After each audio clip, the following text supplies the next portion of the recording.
at the Office of Attorney General. Her name is Katie, Katie Dorian, Dorian. She will be followed by Maryland Secretary of the Environment, Serena McElwain. Serena is Serena as an apple. Last name is spelled capital M, lowercase c, capital I, lowercase l, Wain. Followed by the Secretary, we will have from the United States Department of Transportation, Office of the Inspector General, Principal Assistant Inspector General Elise Chawaga, Chawaga. Did I pronounce that correctly? Yes. And who will be followed by our very special guest today, Baltimore City Mayor Brandon Scott, common spelling on both of those names. And without further ado, I introduce to you Attorney General of Maryland, Anthony Brown. All right, thank you, Jennifer, and certainly what an honor it is to be here today. It's a big day, a big announcement, and I want to start by thanking my colleagues in public service who are with me, who will be introduced, and many of whom will speak, for their commitment to the public. Today is really about public safety, public health, and environmental stewardship, and it all comes together, I think, in the work leading up to today and today's announcement. So I want to thank Maryland's Department of the Environment Secretary McElwain and Mayor Scott, who represents the more than 500,000 residents of Baltimore City and the residents whose homes, schools, and playgrounds surround this area of industry and this facility behind me, the Curtis Bay Energy Medical Waste Incinerator. I want to thank the Principal IG for Investigations, Chawaga, from the U.S. Department of Transportation, and certainly want to thank the members of the Environmental and Natural Resources Crime Unit, Assistant Attorneys General Talley and Lemmert, and Investigator Waugh. It's their hard work and diligence, led by and in cooperation and coordination by others, but really has brought us to today. And also, you'll hear from the chief of our criminal division, Katie Dorian. It is the people of Baltimore and Marylanders broadly for whom we've taken these serious and impactful actions against the previous owners of this medical waste incinerator. Residents here and the communities around the facility, in particular, will benefit from one of the largest penalties the Office of the Attorney General has ever exacted in an environmental crimes case. Curtis Bay Energy's medical waste incinerator, to be certain, is the largest medical waste incinerator in the United States. Medical facilities from multiple states and Canada send their special medical waste here. Special medical waste, like what is it? It's typically what you see goes into those red bags in hospitals and laboratories, or it's marked biohazard materials. You see them in hospitals and medical facilities, and it is waste that is likely to have been contaminated by an organism capable of causing disease in healthy humans. Because of the nature of special medical waste and its risk to public health, it is regulated. It is highly regulated by both the Maryland Department of the Environment and the Maryland Department of Health. It's why those who are responsible for handling, treating, disposing, and transporting special medical waste are held to strict standards. And it's why we hold them accountable when they fail to meet those standards. In just a moment, we're going to take you through the facts of our case, but know this. It is what the previous owner of Curtis Bay Energy didn't do when they received this special medical waste that was most egregious. They regularly failed to properly burn or incinerate or treat the medical waste. Instead, as you see in our evidence photos, they disposed of the medical waste as mounds of raw or uncooked medical waste. They often loaded this dangerous, uncooked medical waste and unlawfully transported along state roads and federal highways to landfills in Virginia. Often the raw medical waste was leaked from the trucks and was contaminating our communities along the way. The persistent improper treatment of special medical waste created a clear and obvious threat to public health. It was a crime. You'll hear about the dates when we witnessed this untreated special medical waste. It was happening in the weeks leading up to the COVID-19 pandemic, and it continued until the previous owners realized that they were under investigation. But this was only after the previous owners failed to follow their own procedures and the conditions of the permit that was issued by the Maryland Department of the Environment to conduct this very necessary and potentially dangerous work. We documented a pattern and practice by Curtis Bay Energy, willfully disregarding their procedures and the law. Our evidence shows that they knew that they were failing to do what they were required to do. They failed and they got caught. Our investigation also captured actions by personnel knowingly and unlawfully discharging untreated water used in the incineration process into nearby property. When the Department of Environment conducted inspections of the premises, the previous owners deliberately interfered and attempted to conceal illegal discharges during those inspections. Notwithstanding those efforts to conceal, we conducted one of the most detailed investigations undertaken by our Environmental Crimes Unit. Our investigation spanned 3 years, involved hundreds of thousands of pages of documents and dozens of witnesses. Through it all, we uncovered serious and systemic violations of environmental and public health laws. And today I'm pleased to announce we have a guilty plea and sentencing. On August 18th, Curtis Bay Energy pled guilty to 40 criminal counts. Curtis Bay Energy was ordered to pay $1 million in a criminal fine to the Maryland Clean Water Fund. And they're also paying an additional $750,000 to a supplemental environmental project, or SEP. This is where the residents of Baltimore City will see and feel real impact. The $750,000 SEP is going to be available for residents in communities neighboring this facility as grant money for environmental projects. We're pleased to partner with the Chesapeake Bay Trust, who will be managing the SEP fund.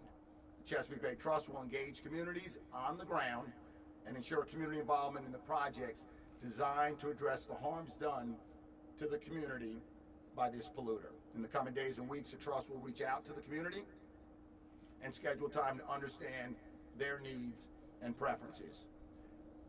And let me wrap up by saying that Curtis Bay Energy provides an important and essential service to properly dispose of special medical waste. Under previous ownership, they did not. The public relies on them to do their job and to keep us all safe. They didn't. As a result of this investigation and criminal action, in addition to the criminal penalties and the SEP that I mentioned, they've invested in infrastructure. They created new regulatory oversight positions, and they brought in qualified people to do the work. And they've been reporting even minor violations to MDE as they occur and as they're supposed to do. Marylanders deserve a good quality of life and to know that the businesses around them will adhere to the laws that are designed to protect them. As Attorney General, I commit to you, we will continue to hold Curtis Bay Energy accountable. So for more facts on the case, I'm going to turn it over to Katie Dorian, Chief of our Criminal Division. Good afternoon. As the Attorney General said, this was a long and thorough investigation conducted by the Environmental and Natural Resources Crimes Unit, standing up here, of the Office of the Attorney General. The investigation, which began in November of 2019, resulted in criminal charges against Curtis Bay Energy, as well as 2 former Curtis Bay Energy employees, Kenneth Jackson, who was the former Director of Plant Operations, and Thomas Kiefer, the former plant manager. Curtis Bay Energy and Kenneth Jackson have pled guilty and been sentenced. Thomas Kiefer's case is still pending. So Thomas Kiefer is presumed innocent unless and until the state can prove his guilt beyond a reasonable doubt in court, and a criminal information is merely an accusation and not a finding of guilt. In sum, the investigation revealed that Curtis Bay Energy, under its previous ownership, overloaded their incinerators and insufficiently burned special medical waste in order to process waste faster, resulting in only partially burned or unburned raw waste left over. This was contrary to both Curtis Bay Energy's standard operating procedures as well as the Code of Maryland regulations, which required that special medical waste be burned to carbonized or mineralized ash to prevent transmission of disease to humans, as such material contained pathogens that can make a healthy human very sick. As the Attorney General mentioned, special medical waste is what you often see in those red bags. It's defined as liquid or semi-liquid blood or another potentially infectious material, a contaminated article that releases liquid or semi-liquid blood or another potentially infectious material if compressed, an article that contains dried blood or another potentially infectious material and is capable of releasing the blood or material during handling, pathological and microbiological waste containing blood or another potentially infectious material, and contaminated sharps and anatomical material. Employees of Curtis Bay Energy had voiced concerns about these practices, but to no avail. Those employees regularly observed insufficiently burned special medical waste such as red bags, surgical gloves, medical supplies, bedding, and more. The special medical waste was commingled with ash onto the ash pad, where the materials were staged for transportation to be disposed of as regular solid waste at commercial landfills. Fires were noted on the ash pad, and on at least one occasion, a load of ash in transit to a Virginia landfill caught fire and burned through the metal transport container. Throughout the investigation, investigators observed Curtis Bay Energy employees load waste from the ash pad into a container that was then transported to a landfill in Virginia where the material was dumped. During the transports, the trailer leaked fluid, so much so that it got on investigators' cars and windshields as they trailed behind the truck conducting surveillance. Once the waste was dumped in the landfill, investigators documented substantial amounts of unburned combustible medical waste such as plastics, paper, red waste bags, medical gloves, plastic pill bottles, biological material, and more. On multiple separate occasions, subsequent loads of waste from Curtis Bay Energy were rejected and returned by the landfill due to the presence of unburned combustible medical waste in the ash. Management was aware of these problems, and yet employees were directed to send the insufficiently burned special waste for disposal as if it were regular solid waste. Again, this was done in an attempt to process waste more quickly. Curtis Bay Energy records from 2019 indicated that the waste into the plant was up by 10 million pounds over the prior year, while labor costs declined significantly. In addition to the criminal violations regarding the disposal of special medical waste, Curtis Bay Energy also engaged in water violations. The plant is connected to municipal water service, but not municipal sanitary sewer service. As such, all wastewater and processed water that is not reused in facility operations is directed to large holding tanks and then hauled to an off-site wastewater treatment plant for disposal. However, Curtis Bay Energy employees knew of a leaking condenser and set up an unpermitted and illegal pump and hose that ran from the building into the woods, up a hill, into a PVC pipe, through the fence line, and discharged onto an adjacent property. Curtis Bay Energy employees disconnected and concealed the illegal pump to avoid detection during inspections conducted by the Maryland Department of the Environment. During one such inspection by the Maryland Department of the Environment in November of 2019, a call went out over the employees' radios alerting them that inspectors were on the premises. 2 Curtis Bay Energy employees then went to the building and removed the sump pump while the inspectors were intentionally delayed. The Curtis Bay Energy employees knew that this discharge was illegal and reinstalled the pump and hose after the Maryland Department of Environment inspectors left. Curtis Bay Energy entered a guilty plea, as the Attorney General told you, to the 40-count criminal information filed by our office, including charges related to the insufficient treatment and improper handling of special medical waste and the operation and concealment of an unpermitted discharge outlet. On August 18, 2023, Curtis Bay Energy was sentenced to 2 years of probation and was ordered to pay the fine that the Attorney General told you about, which was $1 million to the Maryland Clean Water Fund. And as a special condition of that probation, Curtis Bay Energy will also fund the supplemental environmental project that will direct $750,000 into communities surrounding this facility for environmental projects to protect and improve the environment and reduce risks to public health. This project will be administered by the Chesapeake Bay Trust, a nonprofit grant-making organization.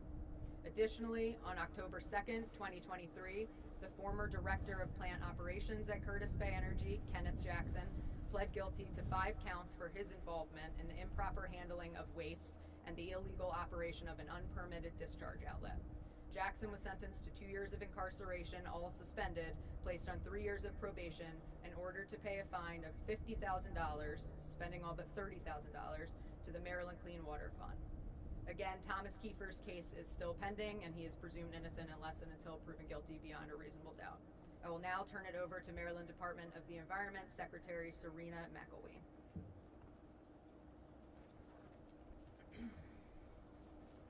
First, I'd like to thank Attorney General Brown for your commitment to this issue and your department and your partnership with the Maryland Department of the Environment. This case proves that the work we do in the Maryland Department of the Environment is so important. It highlights the need for enforcement and compliance, which is one of my top priorities as Secretary. This is a great day for Maryland because you can look around and see everyone standing here worked in close partnership so that we could fight and continue to fight for healthy communities, in particular the vulnerable communities. They should know that they have a voice, and we're committed to listening. I want Marylanders to know that the Maryland Department of the Environment is not taking a passive approach when it comes to enforcement. We are not going to just stand by while communities are polluted. Together, we are taking decisive action to ensure that everyone has access to clean water, clean air, and clean land. And we will make sure that companies know when we give them permits, they are to operate in compliance of those permits. And if they do not, as we can see, if they do not, then there will be major consequences. We are performing frequent and random inspections on all the facilities that we regulate. And this is exactly how this violation that we're talking about today was uncovered.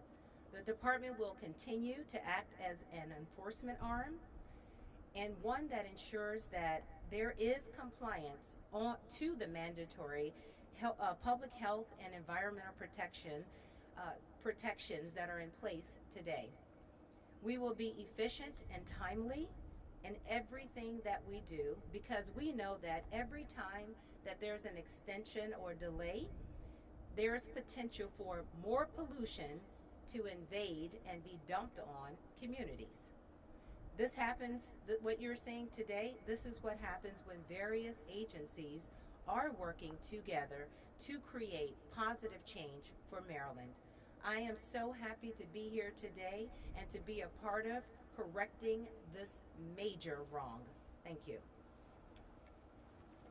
Thank you. You can see it's very busy establishment, all the trucks coming in. Next, I'd like to introduce to you Principal Assistant Inspector General Elise Chihuahua with the United States Department of Transportation Office of the Inspector General. Thank you, Attorney General Brown, for the opportunity to be here with you on this important day. On behalf of the U.S. Department of Transportation Inspector General, I would like to thank your entire office for their tireless assistance on this case. I'd also like to thank the Maryland Department of the Environment and the Environmental Protection Agency's Criminal Investigations Division. It was a combination of all our efforts and the effective coordination between our offices that resulted in securing today's guilty plea and landmark sentencing. Today, we can be proud that we are holding Curtis Bay Energy accountable for the criminal and reprehensible actions of its employees. The active harm they caused to their neighboring community has been put to an end. Moreover, in terms of today's sentencing will go a long way to protecting and restoring the environmental quality of this vibrant community. This sentencing also sends a strong message to anyone entrusted with protecting public safety that it is their solemn obligation to make safety their highest priority, above profit or commercial expediency. We at the U.S. Department of Transportation Office of Inspector General remain committed to working with our state, federal, and local law enforcement and prosecutorial partners in Maryland and across the nation. We will pursue and prosecute to the fullest extent of the law those, like Curtis Bay Energy, who would knowingly risk the health, safety, and well-being of the public and our shared environment. Thank you. And finally, I'd like to introduce to you Baltimore City Mayor Brandon Scott. Thank you so much for being with us this morning. Thank you, and good afternoon, everyone. I want to first acknowledge and thank all of our colleagues and our community representatives for being here. Mr. Attorney General, thank you for inviting me, but also more importantly, thank you for continuing and going through with this hard work because this is a very important day. As many of you know, Curtis Bay here in South Baltimore is one of many neighborhoods in the city that has faced decades of neglect and disinvestment. These residents in these nearby neighborhoods in Curtis Bay and others in South Baltimore is one of many neighbors in the neighborhoods that have coexisted with this waste facility for years and years while they knowingly polluted the air and the surrounding environment. This incinerator is just one of many environmental injustices this community has had to face. I want to thank the Attorney General and his team on behalf of all of Baltimore, but more specifically South Baltimore, for their determination in holding a company accountable that when they did not consider the health and well-being of this neighborhood and the people that live within it for those actions. Today is a win for our residents whose rights and peace of mind have been compromised. It is a win for the environmental justice movement because it proves that these outcomes are possible, and it's a major win for every one of us who believes that corporations should be certain that they will be held accountable if they attempt to continue to take advantage of underserved communities. The focal point of my administration has been overcoming these decades of disinvestments and neglect that have plagued far too many communities. And today, Mr. Attorney General, Madam Secretary, you are proving once again that you share that vision, but also that you see these communities that have gone unseen for far too long. But the road to overcoming this decades of disinvestment has just begun. But we can see today, and with the work that happens each and every day, that one day we'll be able to get to the other side of that road, and this is a huge step in that direction. Thank you very much. Thank you all so much. Okay, we will take questions and questions. We'll take the questions. We'll provide you answers. Do you have Elizabeth? any evidence of any residents getting sick or having any sort of negative health impacts from this? Hi. My name is Corey Lemmer. I'm one of the assistant attorney generals that worked on this case. Can you repeat your question? I'm sorry. Do we have any evidence from any residents getting sick from this? Our investigation uncovered no evidence of that. I can only tell you what evidence we were able to obtain during our investigation. So no. Okay. And last name is spelled Lemmert. Correct. Lemmert. Corey with a K, K-O-R-Y. Next question. And I'll come over here. Sorry. Yeah, is jail time off the table here? This is a pretty big fine here, but I think a lot of residents see the criminal negligence and want to see some significant jail time.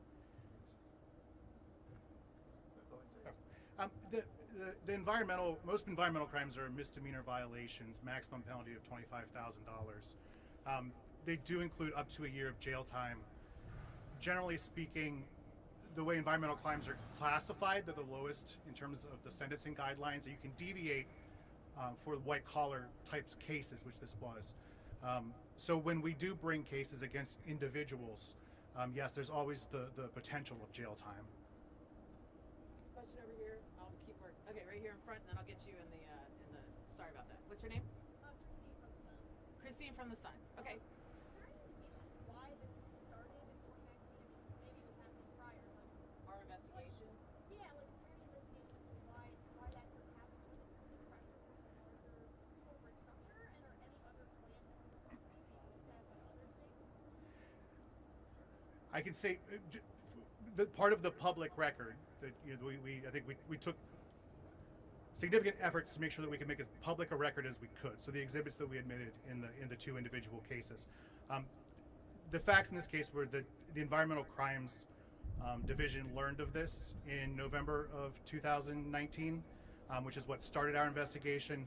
Our investigation spanned or looked at a period from about March of 2018 until March of 2020. And then as far as other facilities owned by the same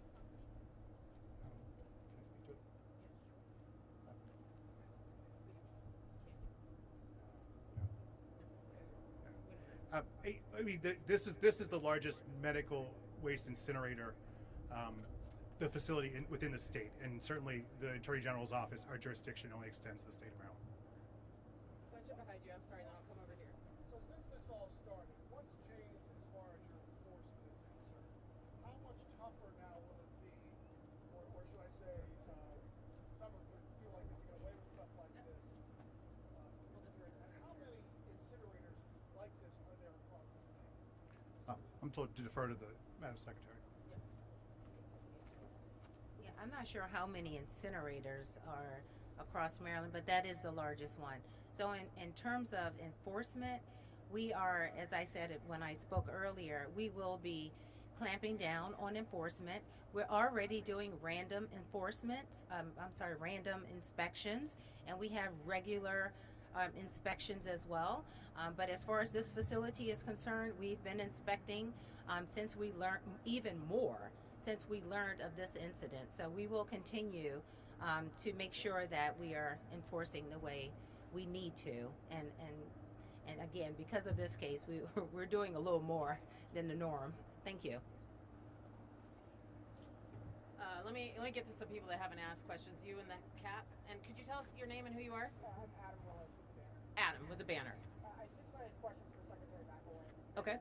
My understanding is that this facility has some history or record prior to 2019 of violations.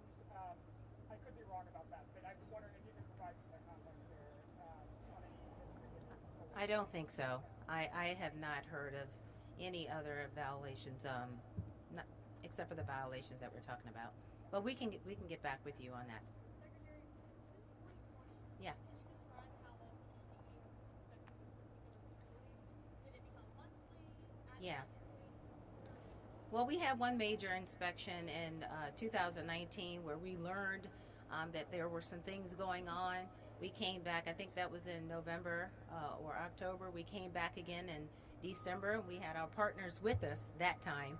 And again, this company was so deceptive, we weren't able to get what we needed when we were inspecting. And so we had to continue to come back. So instead of the regular enforcement, regular inspections that we do, we ended up coming back several times just to see what was going on because it was deceptive and we couldn't find what we were looking for initially. So yes, and since that time we've been working with the new owners of this company, and we've been doing regular inspections since then.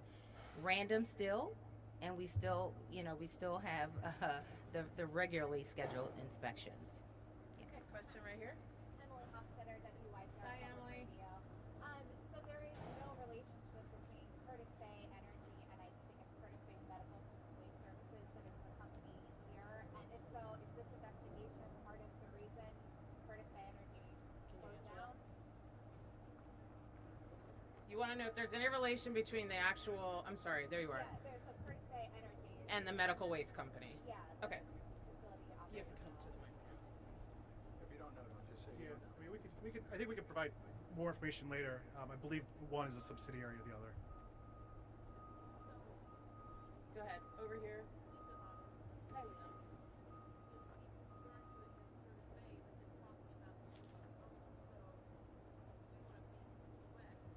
We do need to explain that. Can you explain, the new owners are actually the ones paying for this, despite the fact it's a switch ownership. Can you explain that part?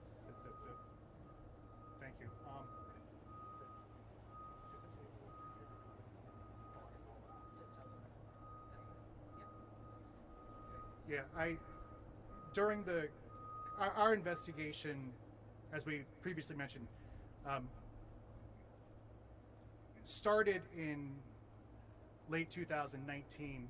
It really ramped up in March of 2020, just as the world shut down for COVID. The parent company that, my understanding, the parent company that owned the facility, it was sold in the years preceding that. Afterwards, a new parent company has come in and taken over. And I believe when we refer back to the previous owners, we're talking about the company that owned it at the time when the violations occurred, not in the preceding years as we completed the investigation. We've been saying the previous owners, but it is Curtis Bay Energy LP that this case is against, and they have pled guilty to this case.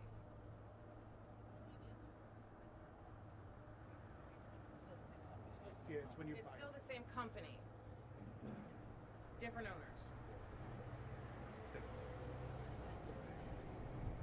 It's the same company.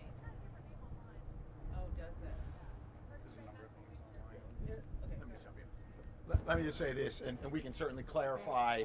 The plea deal was made and entered, the guilty plea, by a corporate entity, and that corporate entity is now owned, has different owners.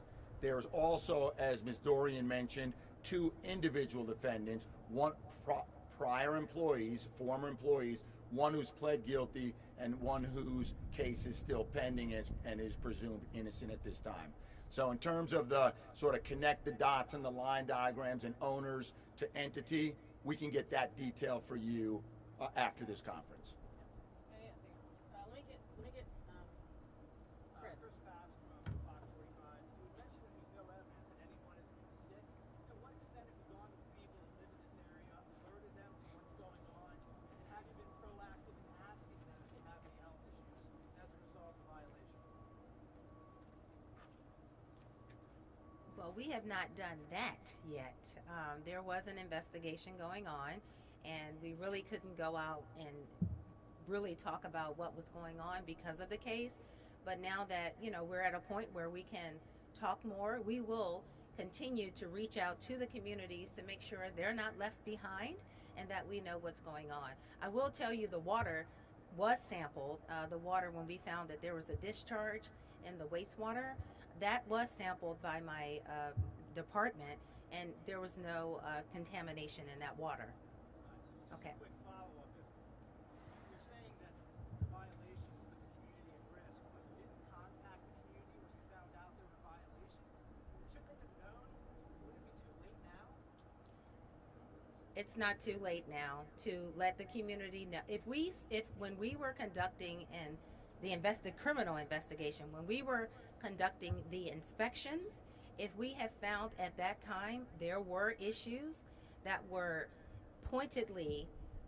could pointedly impact one of the community members or a whole community, we would have reached out, but we did not find that. That was not an issue at that time. Okay. Right here, Christine. Is this investigation still open? Is it possible we could see more individuals in this country charged, or is it closed?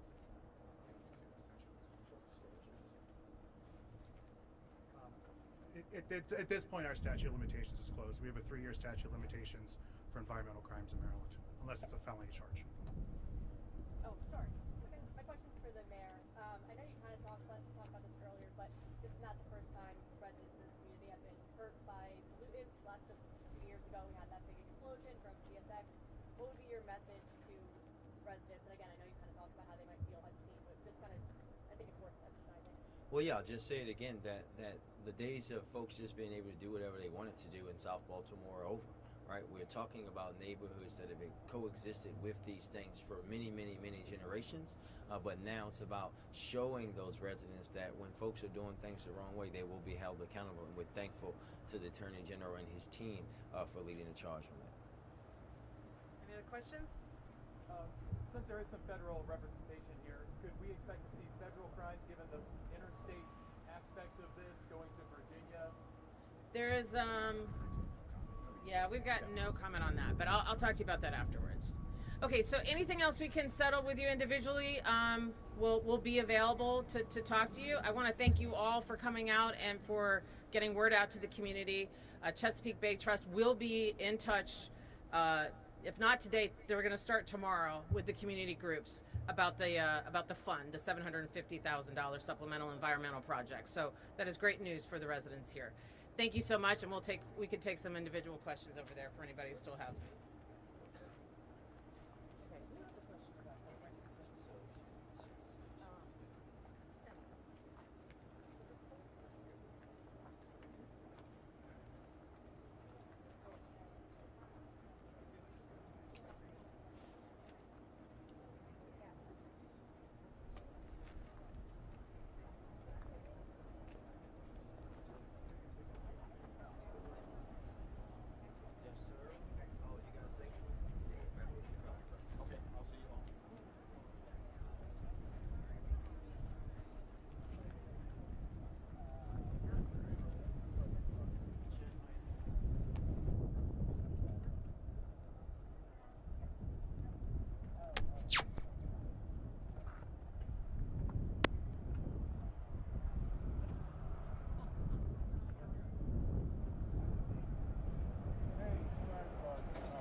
Hey, just letting you guys know